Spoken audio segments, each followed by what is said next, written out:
Welcome to American Legends. Today we're counting down our picks for the most scandalous, interesting, and downright weird things that happened on the sets of Hollywood classics. For this list, we'll only be looking at movies made before 1970. 1. Ben-Hur, 1959. Back in 1959, Hollywood was hardly prepared for the scale of drama that would unfold both on-screen and off during the making of Ben-Hur. According to biographer Gene D. Phillips, the legendary chariot race sequence came with real risks. The production employed as many as 18 chariots for filming tests and used about 200 trained horses at Cinecittà Studios in Rome. Actor Charlton Heston's co-star, Stephen Boyd, reportedly worked with famed writer Gore Vidal to imbue the rivalry between their characters, Ben-Hur and Messala, with a subtle and very scandalous for the time homoerotic subtext. This particular revision, as chronicled in Vidal's interviews, was kept secret from Heston because he might have opposed it vehemently. Financial stress also plagued the set. Original director Sidney Franklin had bowed out, and William Wyler took over with a ballooning budget from MGM that ultimately soared past $15 million, a monumental figure then. Additionally, stunts proved dangerous. While the final chariot race was meticulously choreographed, there were near misses, horse injuries, and intense dust inhalation that created a tough environment for the cast and crew. Some rumors even claim a stuntman was killed. Though that story has generally been debunked by historians like Neil M. Rosendorf, it still circulates in Hollywood lore. Despite these controversies, Ben-Hur emerged triumphant at the 32nd Academy Awards, winning a record 11 Oscars that wouldn't be matched for decades. Its behind-the-scenes tension, creative subtext, and high-stakes filming remain a defining example of how an epic can be both majestic and fraught in almost equal measure. 2. Guys and Dolls, 1955. From the moment Frank Sinatra and Marlon Brando stepped onto the set of Guys and Dolls, film aficionados anticipated a thrilling clash of singing versus method acting. In multiple news articles from the era, rumors ran wild that Sinatra, a consummate crooner, resented Brando's slower, more introspective approach. By Brando's own admission in his autobiography, their working styles clashed so badly that one particular scene involving cheesecake became the stuff of Hollywood legend. The story goes that Brando, deliberately or not, messed up multiple takes just to watch Sinatra consume slice after slice of cheesecake. In some accounts, the tension reached a point where Sinatra famously snapped, calling Brando everything from a stinking amateur to less repeatable insults. Meanwhile, Sinatra's entourage disliked the very notion that their man was relegated to playing Nathan Detroit instead of the more coveted role of Sky Masterson. That plum part belonged to Brando, who had ironically never been known for his singing prowess. It didn't help that Brando, with his casual attitude, apparently drew the attention of Sinatra's then-wife, Ava Gardner. Various tabloids of the time speculated that Sinatra's jealousy flared on set, with some even claiming a mob-connected threat was leveled to keep Brando in line. While the factual basis for these tales is disputable, the atmosphere of acrimony was confirmed by the film's staff in retrospective interviews. Ultimately, the resulting tension adds a certain crackling energy to the film, a spirited adaptation whose behind-the-scenes drama rivaled the on-screen love triangles. 3. Citizen Kane, 1941. Few films have as many whispered legends as Orson Welles' debut masterpiece, Citizen Kane. Drawing upon numerous books, including Pauline Kael's controversial Raising Kane, it's evident that William Randolph Hearst recognized himself in the fictional Charles Foster Kane, and he did not take kindly to it. Reportedly, Hearst mobilized an army of press outlets to suppress the movie's publicity. According to film historian David Thompson, Hearst threatened to run anti-Semitic exposés on Hollywood studio heads if Citizen Kane was widely released. RKO, the studio behind Welles's project, panicked under the intense pressure and found themselves caught in the crosshairs of one of America's most powerful media tycoons. Newspaper ads were rejected, and many theaters were browbeaten into dropping the film from their schedules.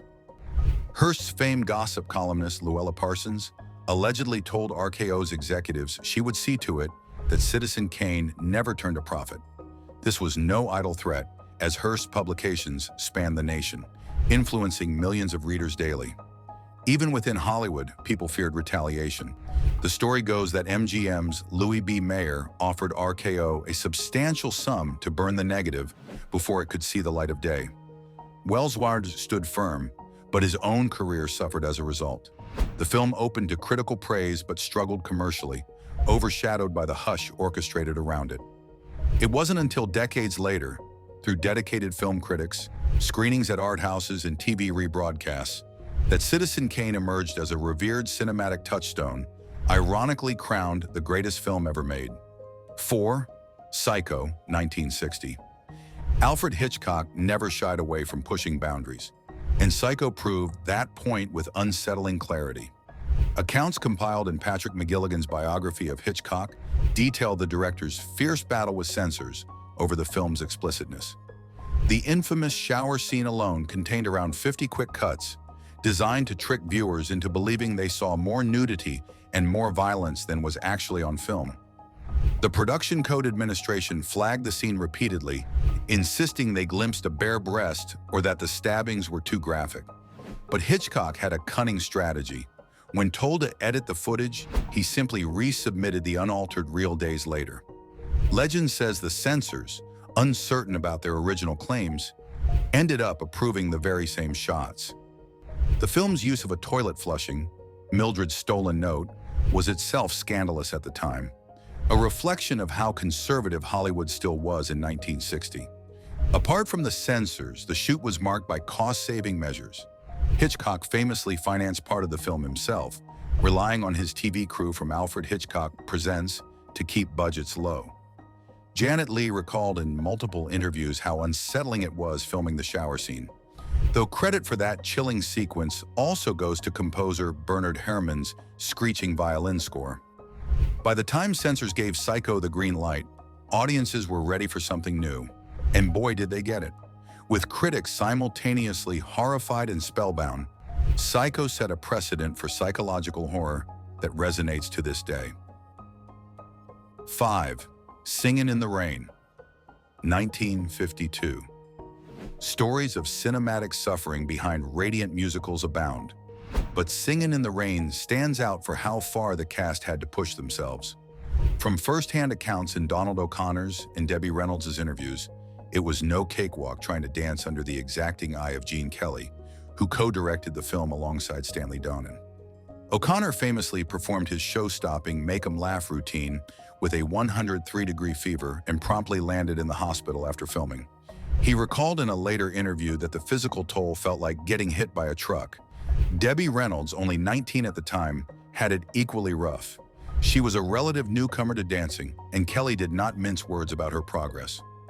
Reynolds admitted in her autobiography, Unsinkable, that one grueling day left her sobbing under a piano, where none other than Fred Astaire discovered her. He consoled the young star, illustrating that even the legends sweat buckets to achieve perfection. Physically, her feet bled during extended rehearsals for numbers like Good Morning, prompting regular shoe changes. Gene Kelly himself wasn't immune to the rigors of the shoot. The titular number, Singin' in the Rain, saw him splashing under gallons of artificially produced rain on a backlot at MGM, all while running a fever, according to multiple set reports. Yet the result was a radiant production that belies its punishing schedule. Fans continue to watch its bright spectacle, unaware of the blood, sweat, and tears that made it sparkle. 6. The Birds, 1963. Alfred Hitchcock's The Birds brought cinematic terror to new heights, but the true turmoil happened largely behind the camera. Tippi Hedren, an unknown model plucked from relative obscurity, found herself in an unwelcome environment that she would later describe as oppressive and terrifying. According to Donald Spato's The Dark Side of Genius, Hitchcock had detailed storyboards for the avian attacks, many of which called for mechanical birds. On the day they filmed the attic scene, however, Hedren discovered that real birds were substituted. Wranglers literally hurled seagulls, ravens, and other trained birds at the actress across multiple takes. She suffered exhaustion, cuts and bruises, culminating in a near breakdown, until Hitchcock's team forced a break to let her recover. Hedren also alleged psychological torment from Hitchcock, who, per her accounts, exhibited intense jealousy and obsessive behavior. The cumulative stress impacted her health and permanently soured their professional relationship. Other cast members like Rod Taylor and Suzanne Pleshette were astonished at the rigorous length the director would go for realism. Reports in Variety from 1963 indicated that cost overruns skyrocketed because the bird trainer demanded more resources, and the special effects team was tasked with blending footage of real flocks with animatronic props. Ultimately, the birds soared at the box office, yet much of the film's raw tension was mirrored by Hedren's genuine fear. The horror wasn't strictly on the screen, it was also in the relentless pursuit of a perfect shot. 7. Noah's Ark, 1928. Long before CGI floods drenched theaters, Michael Curtis orchestrated a biblical deluge in the silent epic Noah's Ark, and it became the stuff of old Hollywood nightmares.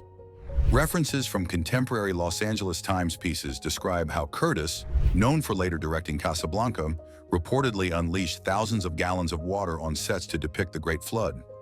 Extras weren't professional stunt actors, yet they were compelled to remain as the water rampaged across an unregulated soundstage. Reports claim that the walls of the set gave way under the pressure of the torrent, hurling people into debris-laden waves. Actress Dolores Costello, who played one of the leads, recalled in her memoir the harrowing experience of being swept off her feet, inhaling dirty water, and narrowly avoiding serious injury.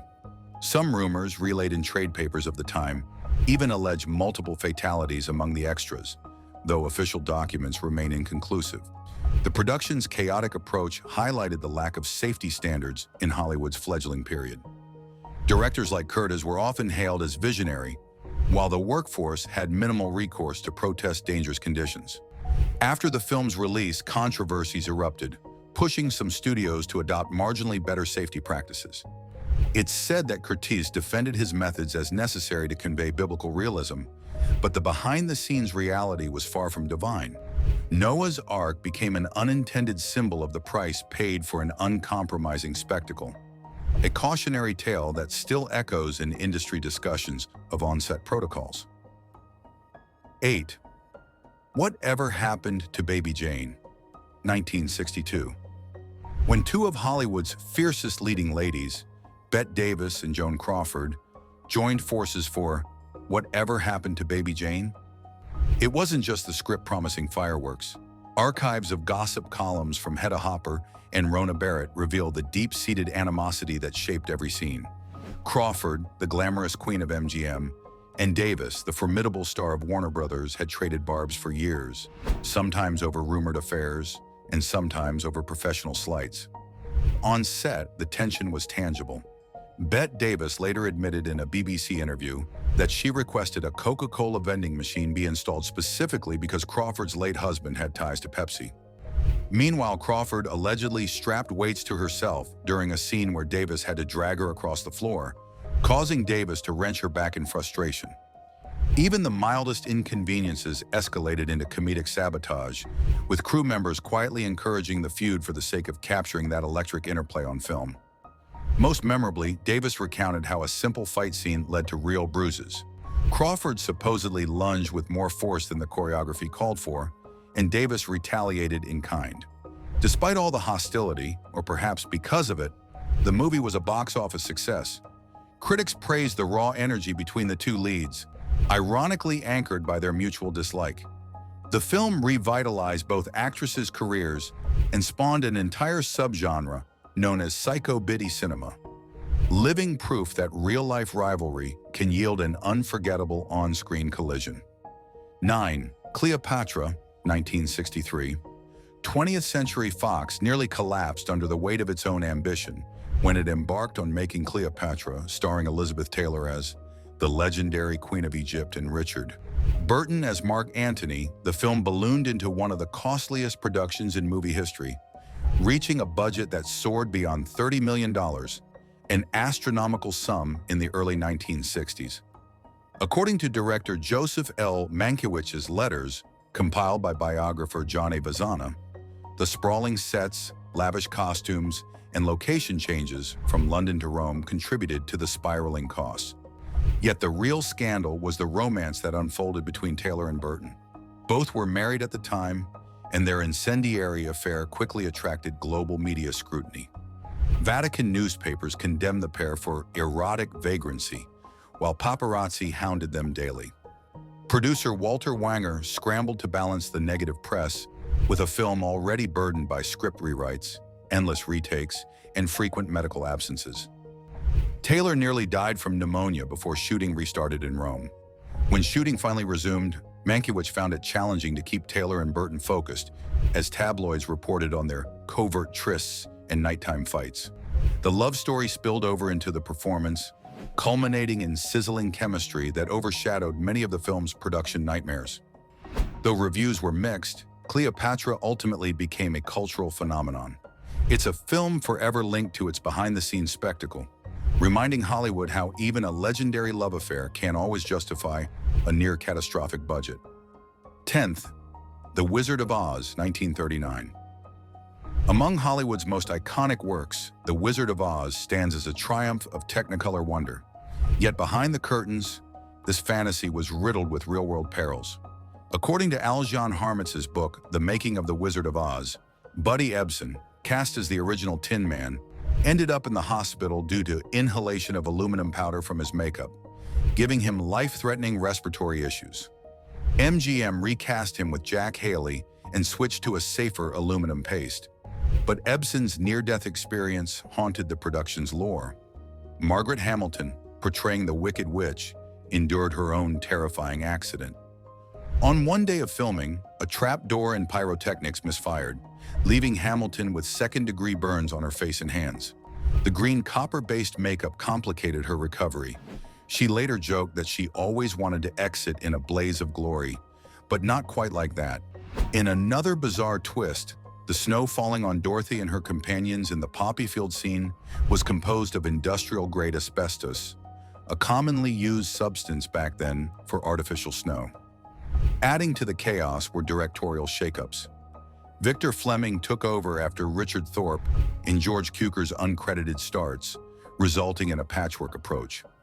Judy Garland faced pressure to be perfectly wholesome, reportedly taking diet pills and wearing a painful corset to maintain Dorothy's youthful appearance. Yet the film's eventual success was undeniable. Its shimmering fantasy masked the hazards that plagued its production, remaining an enduring classic for generations. 11. Gone with the Wind, 1939. Ever since David O. Selznick announced his intention to adapt Margaret Mitchell's Pulitzer Prize-winning novel, Gone with the Wind was destined to be massive and massively complicated. Several film historians, including Rudy Belmer, have documented the creative tug-of-war that occurred. Original director George Cukor clashed with Selznick's perfectionism, and the project famously switched hands to Victor Fleming mid-production. The mania around casting Scarlett O'Hara became a nationwide spectacle, with millions of fans sending letters to the studio, while the role of Rhett Butler was essentially locked for Clark Gable due to Selznick's deal with MGM. Behind the scenes, the cast struggled with intense working conditions. To film the burning of Atlanta, actual old sets on the lot were set ablaze, capturing real flames on a grand scale. According to surviving studio memos, extras were placed perilously close to collapsing structures. Then there was the script, rewritten so many times that the final screenplay remained in flux while the cameras rolled. Screenwriter Ben Hecht was brought in late to revise entire sections under severe time constraints. Costume department staff recounted how actress Vivien Leigh's dresses were intentionally worn down or stained to reflect the ravages of war, though the procedures were hardly comfortable for her. The pressure to deliver Oscar-worthy results pushed everyone to the brink. Yet the film's final release in 1939 exploded into a cultural event. Its flamboyant success overshadowed the behind-the-scenes turmoil, forever etching Gone with the Wind into cinematic legend. The controversies still linger, but so does its mythic status. 12th, Spartacus, 1960. Billed as the epic to top all epics, Spartacus began under the direction of Anthony Mann, but switched to Stanley Kubrick after a mere week of shooting. According to Douglas Broad's accounts, actor-producer Kirk Douglas was frustrated with Mann's pacing and felt Kubrick, his collaborator on Passive Glory, could deliver the grandeur he envisioned. The on-set politics, however, turned out to be anything but simple. The script, penned by the blacklisted writer Dalton Trumbo, became a significant flashpoint in the anti-communist atmosphere. Douglas took the daring step of giving Trumbo proper screen credit, effectively ending the Hollywood blacklist. This decision enraged certain conservative figures, including John Wayne, who publicly criticized Douglas.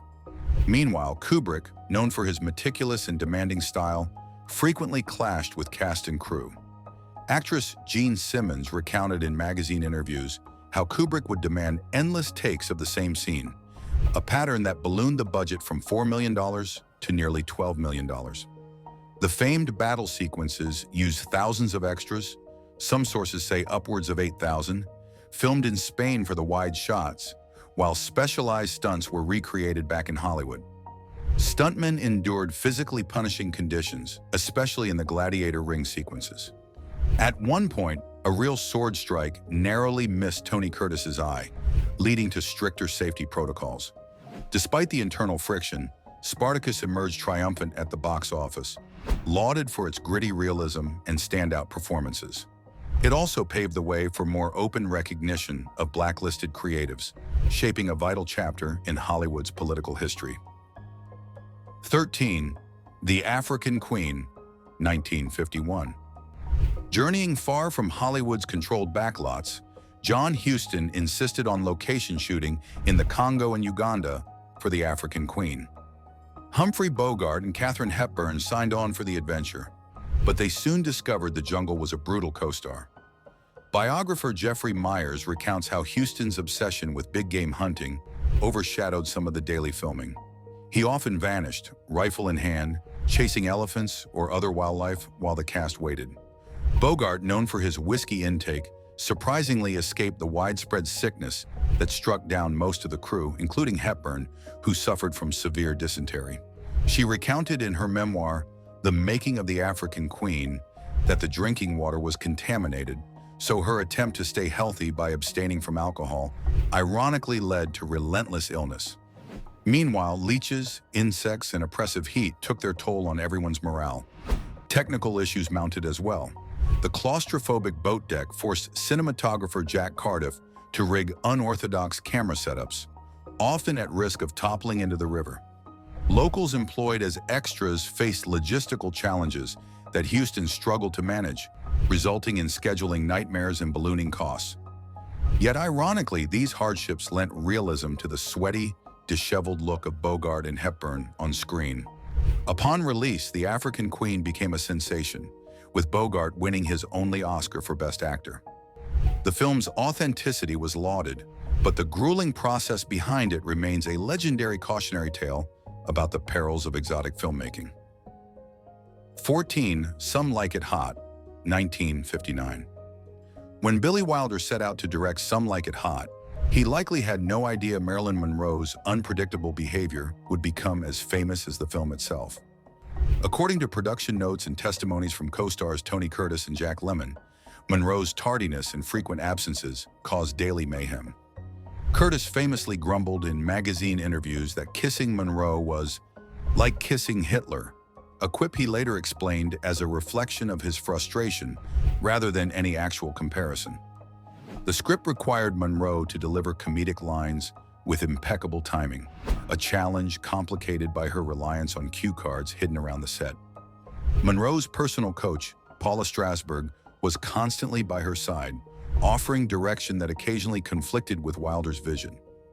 This dynamic created tension on top of Monroe's fragile mental health, documented in various news articles and bios, which further slowed production. Meanwhile, the film's transgressive humor, men dressing as women to hide from gangsters, shook the censorship boards.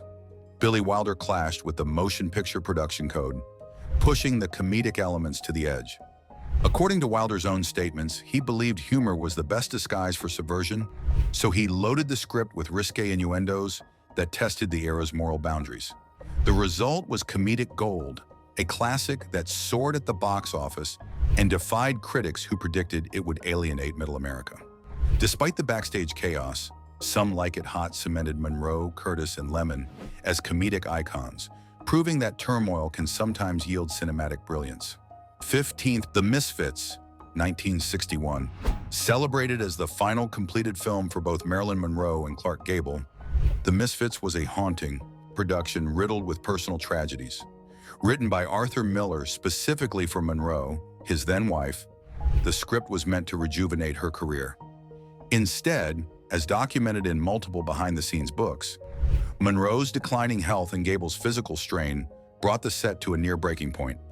Monroe's personal demons, substance abuse, insomnia, and unstable mood swings often led to repeated takes or unexpected cancellations of filming. Miller's original vision underwent constant rewrites, purportedly to accommodate Monroe's changing emotional states. Director John Huston frequently grew frustrated. In some reported instances, he simply walked away from set, letting the actors recuperate or collect themselves. Meanwhile, Gable insisted on performing some of his own stunts, including scenes where he wrangled wild Mustangs. His wife later stated in interviews that these exertions might have contributed to his fatal heart attack shortly after filming wrapped. The scorching Nevada desert climate also worked against the cast. Temperatures soared above 100 degrees, amplifying dehydration and fatigue. Monroe's friend and co-star, Montgomery Clift, dealt with his own post-accident struggles, occasionally requiring additional coverage to hide facial injuries from a previous car wreck.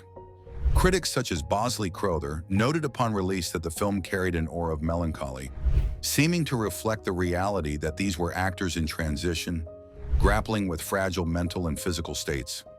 In the end, The Misfits stands as an eerie epitaph, a cinematic testament to its star's final moments in the limelight. 16. The Ten Commandments, 1956. Few productions in Old Hollywood reached the towering ambition of Cecil B. DeMille's The Ten Commandments. Filmed partly on location in Egypt, it became a monumental event with cast of thousands scenes featuring elaborate set pieces. Biographer Scott Amon recounts that DeMille, in his 70s, suffered a heart attack on set and was warned by doctors to rest. The legendary showman defied orders, returning to direct with a stoic resolve that astonished everyone. Constructing an ancient Egypt in the desert was no small feat. The film's art director, J. Russell Spencer, oversaw the erection of massive statues and a giant gate. Some 14,000 extras and 15,000 animals, including camels, donkeys, and sheep, roamed the site, according to production logs. Meanwhile, Charlton Heston, portraying Moses, endured constant heat exhaustion wearing heavy costumes. He also had to handle live snakes for the serpent staff sequence, a nerve-wracking prospect that demanded multiple retakes for safety reasons. The special effects for the parting of the Red Sea remain legendary. John P. Fulton's team devised tanks, reversed film elements, and carefully layered footage to create the biblical miracle. Yet many rumors suggest behind-the-scenes mechanical failures that required last-minute ingenuity. Historical sources mention that DeMille was so dedicated, he once stood on a crane personally repositioning cameras for better angles, despite sweltering temperatures. When the film premiered, its lavish spectacle garnered massive crowds and soared to become the highest-grossing film of 1956. Even decades later, The Ten Commandments exemplifies a time when blockbusters were built on physically monumental sets, driven by an indomitable director's will. 17th, Metropolis, 1927. Revered as a milestone in science fiction cinema, Fritz Lang's Metropolis was also a punishing ordeal that left many participants questioning the cost of art. According to interviews quoted in Patrick McGilligan's Fritz Lang, The Nature of the Beast, the ambitious German production demanded groundbreaking special effects. The Schuftan process, an ingenious mirror technique devised by Eugen Schuftan, was used to blend miniature skyscrapers with real actors. However, setting up these mirrors was delicate, and any slight misalignment forced long retakes that lasted through the night. Brigitte Helm, who portrayed both Maria and her robotic doppelganger, recounted in a post-war press interview the numerous injuries she sustained, including burns from the metallic costume required to transform her into the Maschinenmensch. Shooting in artificially flooded basements also subjected extras to freezing water for hours. Many developed colds or more severe ailments as the Berlin winter offered little respite. Reports from the Berliner Tageblatt at the time hint at an on-set revolt by extras who felt ill-compensated for the physically grueling demands. Meanwhile, Lang's tyrannical reputation, possibly exaggerated but persistent, painted him as an authoritarian figure who rarely tolerated dissent. He'd allegedly pushed cast and crew to exhaustion in pursuit of the perfect shot.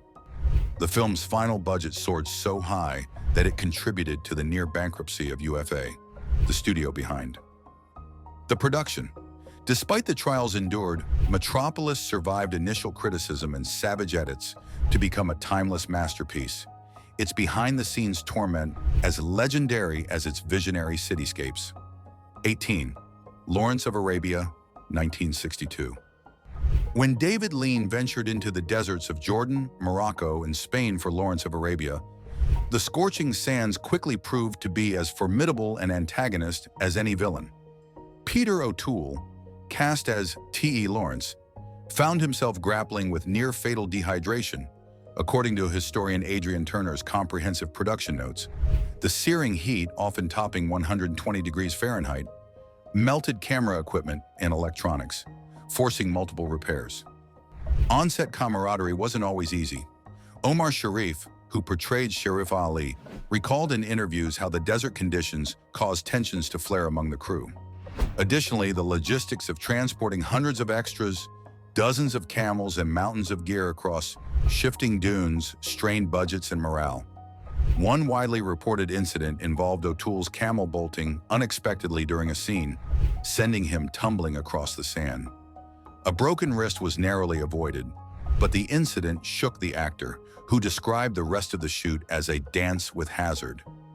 Even more challenging, Lean was a perfectionist who demanded infinite retakes of pivotal scenes.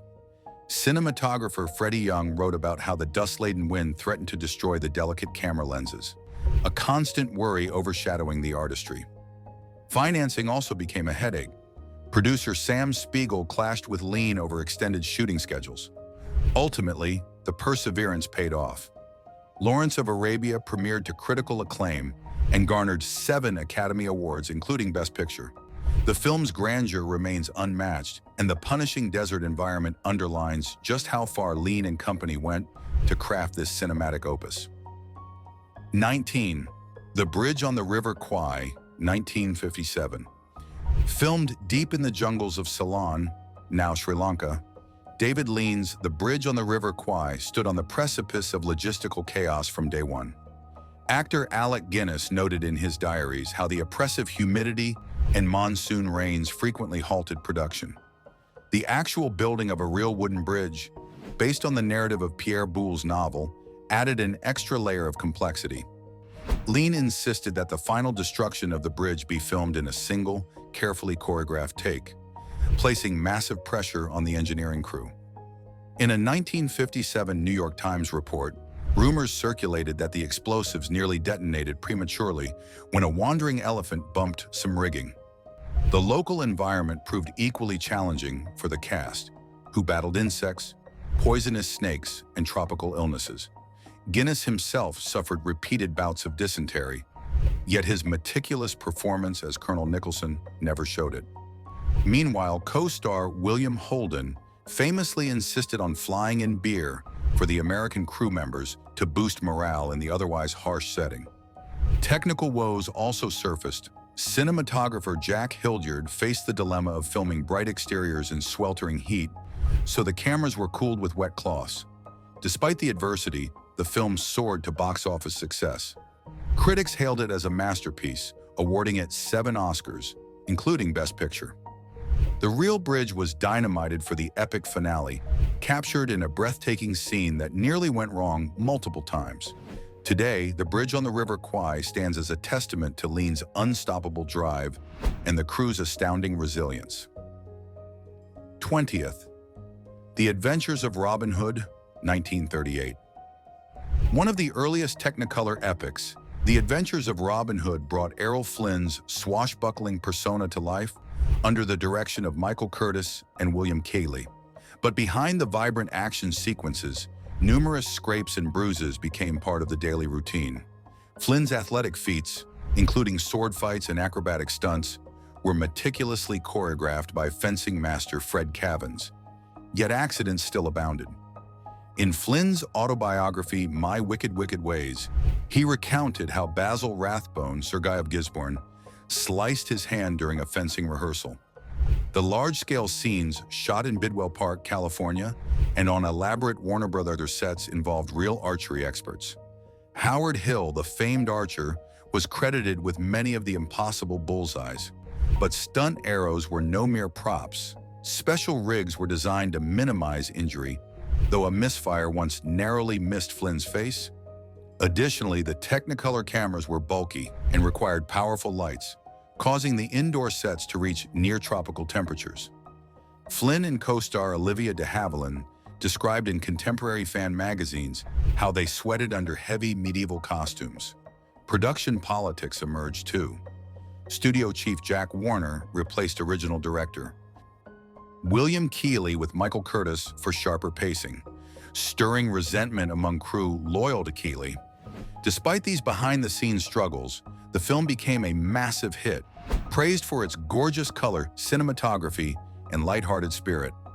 The adventures of Robin Hood solidified Errol Flynn as a Hollywood legend, though he bore physical scars that served as tangible souvenirs from Sherwood Forest's playful, yet undeniably risky brand of heroism.